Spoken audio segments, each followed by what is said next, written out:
Good morning, Philippines, mga kabarangay, mga kababayan, mga kapatid.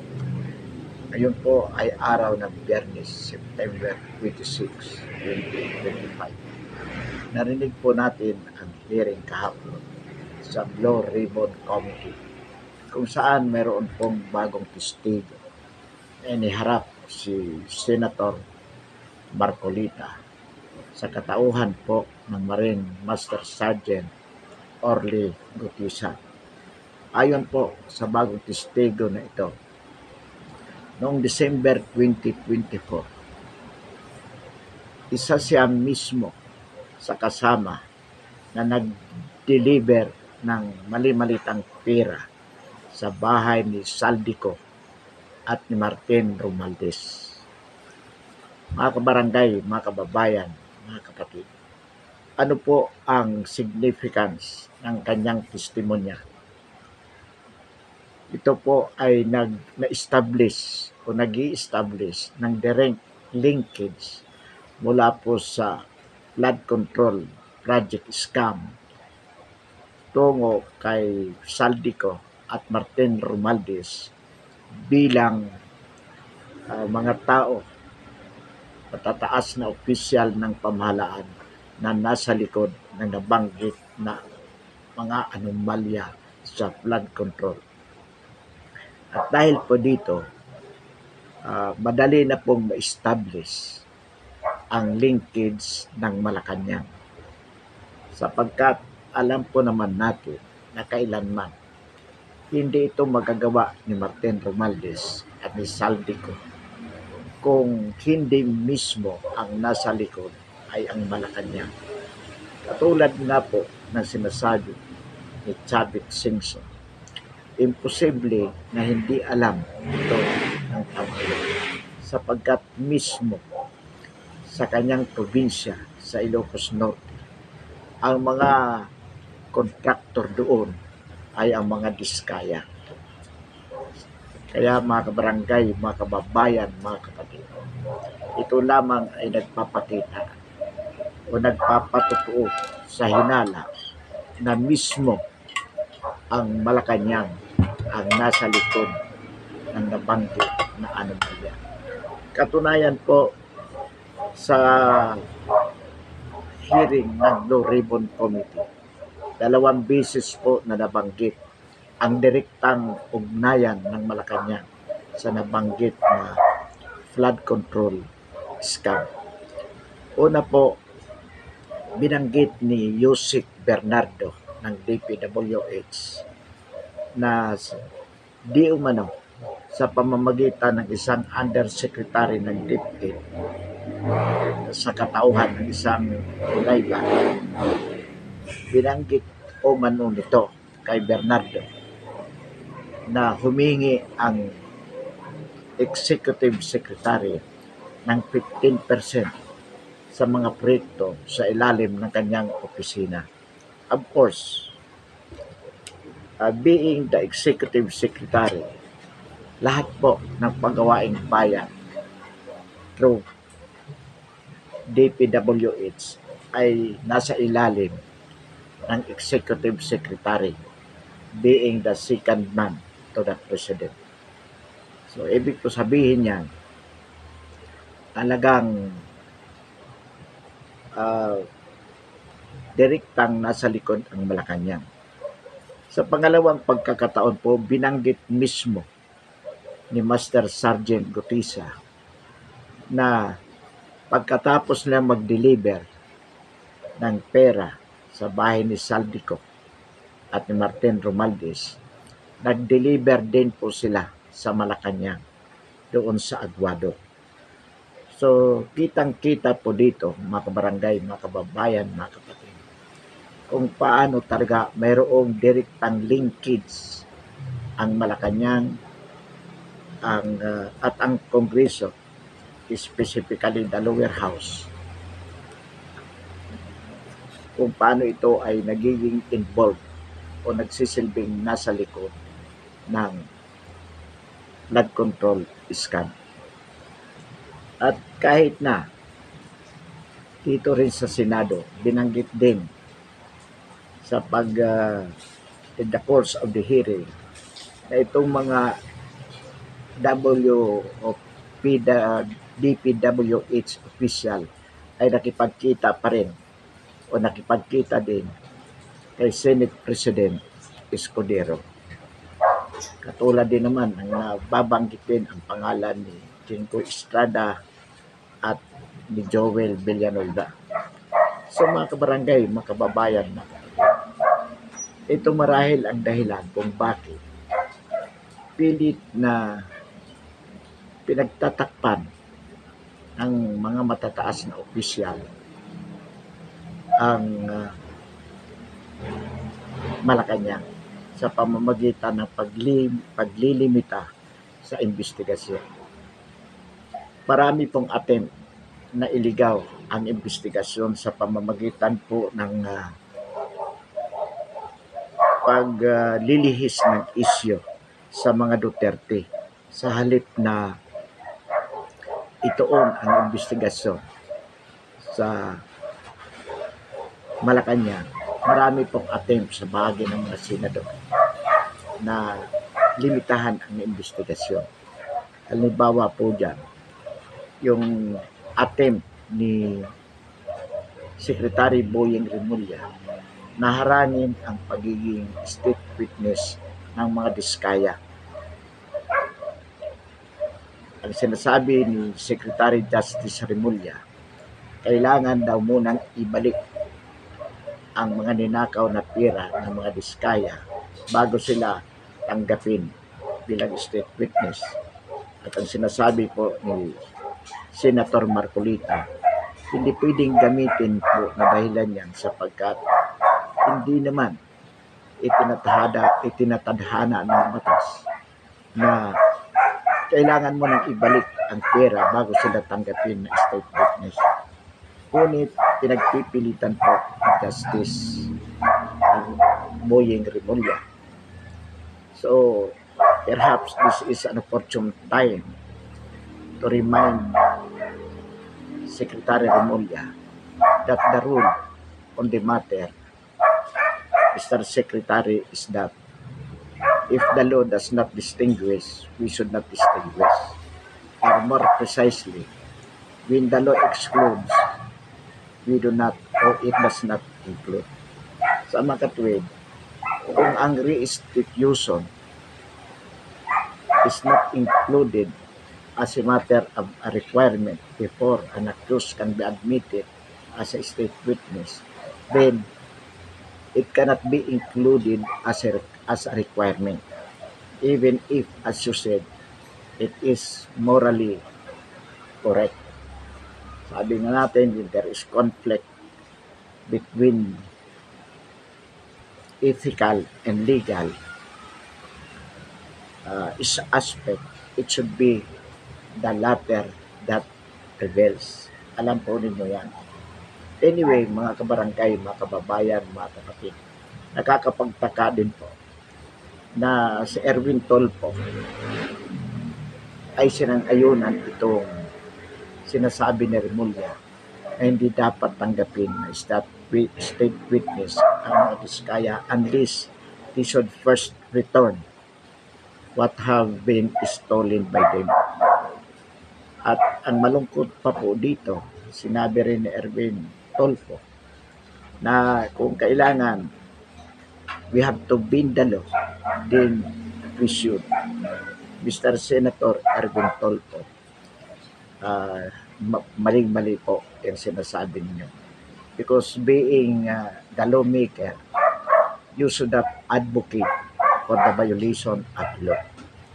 Rather, if you think it is necessary, then you must propose an amendment to the law. Because being a senator, that is your job. But never that you should advocate for the violation of the law. Anyway, mga kabarangay, mga kababayan, mga kapatid, makikita po natin ang effort ng mga senators. Even si Tito Soto in his capacity as President of the Senate, sinabi po niya o nagbitaw siya ng statement to the effect that uh, mas talamak daw ang anomalya sa flood control ng panahon ni Pangulong Duterte. Nabulgar lang daw ito ngayon sa panahon ni Pangulong Marcos, sapagkat mismo ang Pangulong Marcos ang nagbulgar nito, making it appears, mga kabarangay, mga kababayan, mga kapatid, na bayani pa si Bongbong Marcos sa kanyang ginawa na pagbubulgar upang imbestigahan ang anomalya sa flood control projects. Ngunit kung atin pong i-analyze ang situation, noong panahon po ni Pangulong Duterte, wala pong ganong talamak na anomalya, sapagkat takot ang mga empleyado noon na gumawa ng anomalya, sapagkat alam nila na mayroon silang paglalagyan. Ngunit itong administrasyon ng Bongbong Marcos from 2022 to 2025, wala pong habas ang paggawa ng anomalya. Perhaps because they know that there is a tolerance for them to do anomalies from the Malacanang itself. At maliwanag naman po ang nangyayari ngayon ayon mismo sa testimonya ni Master Sergeant Gutisa. Katunayan ngayon, marami pong attempt na i-discredit ang nabanggit na testigo. Ayon sa balita, sinabi daw ng abogada na nag-notaryo sa affidavit ni Master Sergeant Gutisa na peke daw ang notaryo, sapagkat hindi mismo siya ang nagpanumpa kay Mr. Gutisa. Well, assuming that it is true, that it was not the lawyer herself who administered the oath of Gutisa in that sworn statement, assuming it is true. Mga kabarangay, mga kababayan, mga kapatid, the same to our minds does not diminish the legal validity of his testimony. Bakit po? Sapagkat mismo doon sa Blue Ribbon Committee, nanumpa si Mr. Gutisa na yung kanyang binasa na testimony ay totoo. So, ibig sabihin, by itself, the testimony is valid because it was said under oath before the Blue Ribbon Committee, which is authorized to administer oath. So, assuming na baliwala yung notaryo, yung kanyang mga sinasabi doon ay valid pa rin, sapagkat yun ay under oath. Pinanumpaan niya sa Blue Ribbon. Kaya, hindi po mababaliwala ang testimonya ni Mr. Gutisa just because sinasabi na wiki yung notaryo. Wala pong, kumbaga, wala pong bearing yung assuming na yun ay totoo, na wiki na, sapagkat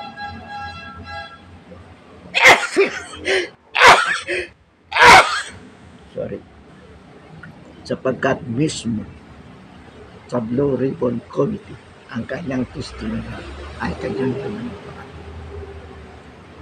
At ayon pa rin po sa balita, mga kabarangay, mga kababayan, mga kapatid, paimbestigahan daw ni Lacson, ni Senator Lacson, itong si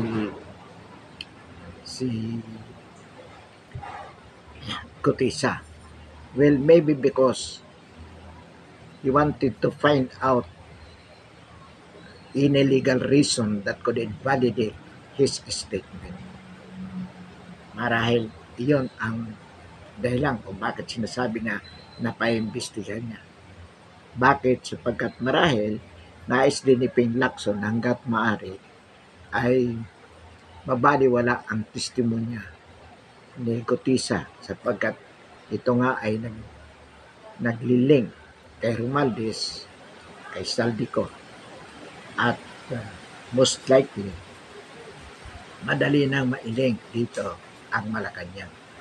Kaya hanggat mari gusto nilang actually based on the testimony ni Gutisa, nagkaroon na talaga ng linkage ang Malacanang. Bakit? Sabi na nag-deliver din kami ng pera sa Malacanang doon sa Aguado. Hindi natin alam kung ano yung Aguado na yun. At we presume na ito ay isang building within the Malacanang compound. So mga kabarangay, mga kababayan, mga kapatid, maliwanag po ang testimonya nitong si Gutisa na talagang sa pamamagitan niya with his personal knowledge ay talagang ang nasa likod ng anomalyang ito ay si Martin Romualdez, si Saldico, and even the Malacanang, either the President himself or the First Lady. Kaya naman mayroong mga attempt talaga na ilimit ang investigasyon kay Bryce Hernandez as a state witness instead of Vizcaya. Naulit po natin ang significance o ang malaking pagkakaiba o the significance of Vizcaya being a state witness compared to Bryce Hernandez. Bakit po? Ang sinasabi natin, Bryce Hernandez can only testify by his own direct and personal knowledge, and that is only within the first district of Bulacan sapagkat doon lang siya naka-assign. Whereas kung ang Vizcaya ang magiging state witness, he can testify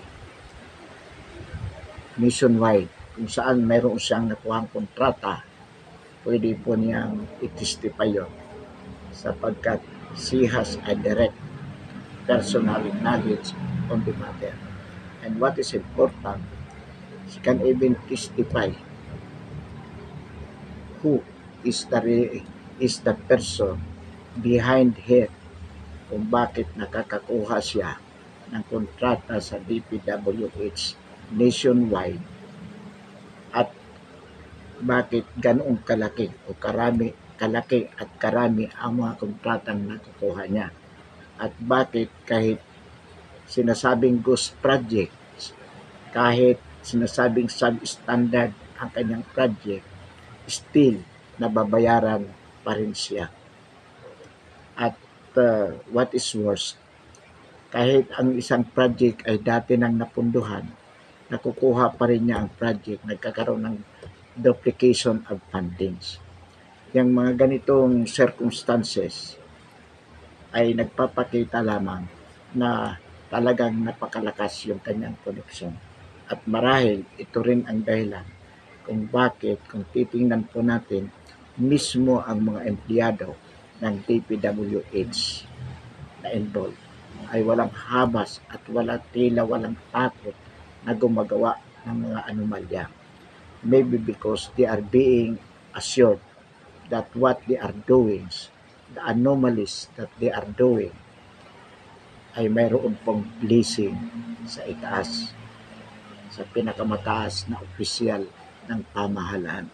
That could be the logical reason kung bakit nagagawa nila yung ganitong kahabas na anomalya. Mga kabarangay, mga kababayan, mga kapatid, kitang-kita po natin kung gaano kawalang hiya ang kasalukuyang administrasyon sa ilalim ng bangag na Pangulo. Kaya kung nais po natin wakasan ito, the only way to do it is to oust at the soonest possible time the President, and that can only be done by way of people power. Ngunit ang people power po, ang EDSA revolution, hindi po yan magagawa kung wala pong partisipasyon ang military at ang PNP. Muli po ang ating panawagan sa high-ranking officials of the Armed Forces of the Philippines as well as the Philippine National Police.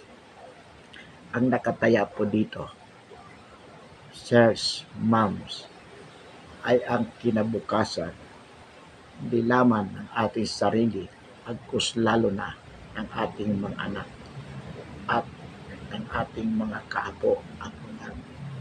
We are building a nation that is most corrupt. A nation that will bring the generations to come into poverty. Kawawa po sila. Sana tayo po bilang mga adults, the builders of tomorrow of the young generations, maging responsable po tayo. Konsensya po natin ito. Nananawagan po tayo, mga generals ng armed forces at ng PNP. Kayo po kailangan kumilos. Kailangan lamang naman po dito mag-withdraw ng inyong support sa isang napakatiwaling Commander-in-Chief. Inuulit po natin, your loyalty to the Constitution is the loyalty to the genuine interest of the Philippines. If you will remain loyal, if you will protect sa isang Pangulo na talaga naman pong kitang-kitang magnanakaw, so in effect, you are protecting the person who are stealing of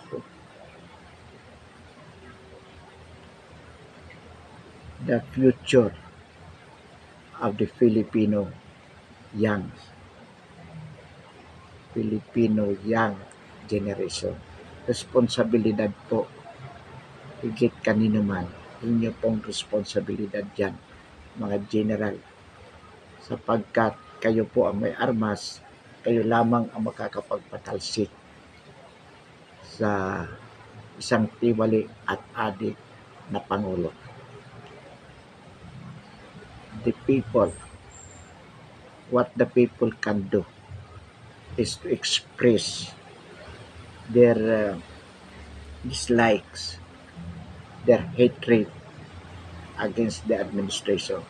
They did it last September 21. Alam natin. At nakakalungkot nga din po sapagkat may ilan pa rin nasusuhulan at nanggugulo para palabasin na ang nais pa rin ng sambayanan ay ang bangag na Pangulo sa katauhan ni Bongbong Marcos.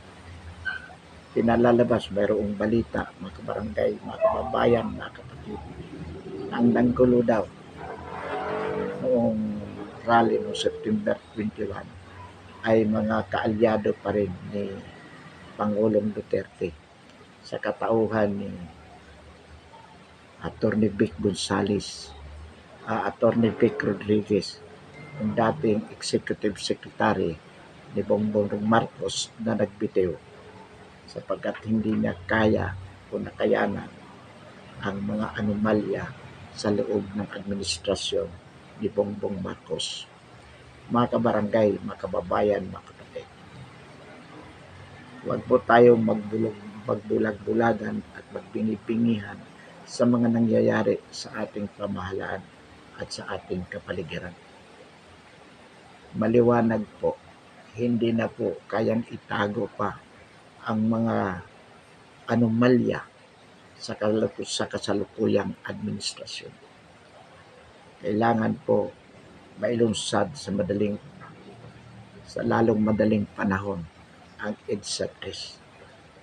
At ang sinasabi po natin, kailangan lamang magpunta po tayo sa EDSA at kapag marami na po ang mga mamamayan doon, ito po sa ating paniniwala ay susuportahan ng military at ng kapulisan.